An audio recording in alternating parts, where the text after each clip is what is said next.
tvoriť melódie, skladby tým, že melodizovali verše Tóry.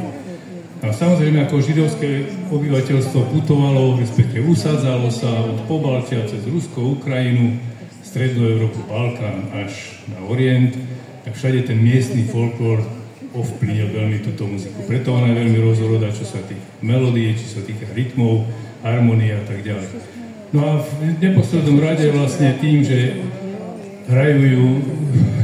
hrajú kapela z východného Slovenska, takže jasné, že bude tam ten šmrnc východného folklóru. Začali sme monumentálnou skladbou Jerušalém šel Zahav, asi veľmi známou. Táto skladba v podstate je považovaná za takú tieňovú hymnu štátu Izrael. Hovorí o viac ako 2000-ročnej túžbe Židov o návrat do svojej pravlasti.